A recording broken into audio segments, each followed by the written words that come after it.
هذا التقرير الثالث بدل الرابع اللي يتمحور حول التيار الصدري وتصدي لقيادة الاحتجاجات. وإذا واحد سأل نفسه ليش هالملحة، فراح نجاوب لأن زعيم التيار جاي يسبق الجميع بخطوات سريعة ما جاي تلحق بيها لا الحكومة ولا البرلمان ولا القوى السياسية، وما نتصور راح يلحقون بها إلا بمعجزة.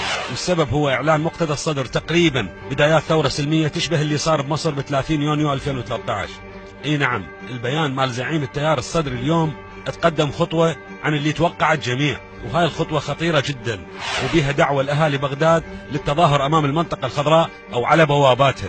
المنطقة الخضراء اللي سماها البيان المنطقة الحمراء، وهذه إشارة لازم تنفهم زين وما واحد يتجاوزها بسهولة، بمعنى أنه مقتدى الصدر يمكن يستشرف لون أحمر يشوفه بالمنطقة الخضراء. المهم أنه مقتدى الصدر أكد أنه صوت الشعب اللي انسمع بالجمعة الفاتت بساحة التحرير ما كان تهديد مثل ما فهم رئيس الوزراء، بس هاي حجة حتى يتجاهل المطالب.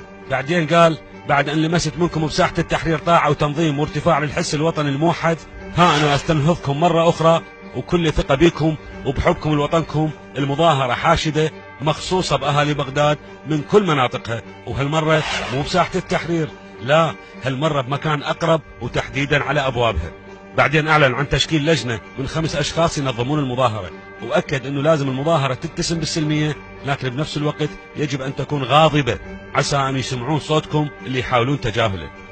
اللي فهمناه هو نفس اللي فهمه ابن بغداد من المثل اللي يقول هذا الميدان يا حميدان، يعني بيان واضح، واللي ما يفهم كونه بداية ثورة بيضاء ممكن تتلطخ بالأحمر أكيد عنده خلل بالتلقي والفهم والاستيعاب وقراءة المواقف.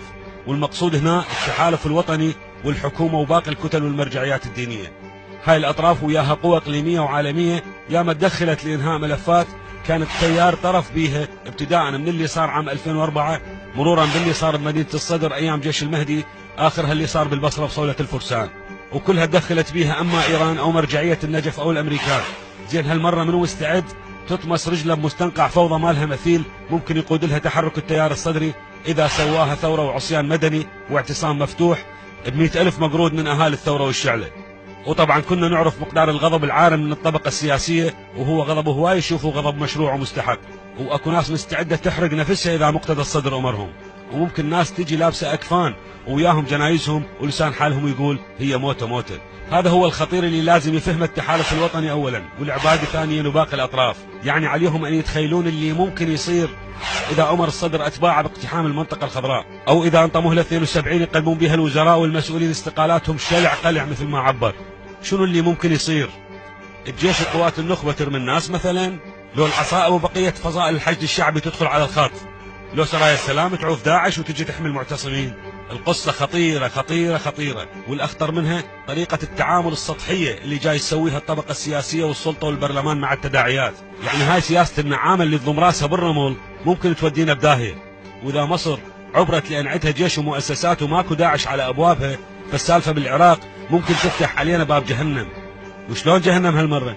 جهنم هالمرة ما بيها أمريكا تطفي، بيها داعش منتظرة وميليشيات مستعدة وناس خاطرة رواحها. وين رايحين؟ للخضراء لو للحمراء؟ الله يستر من تاليها.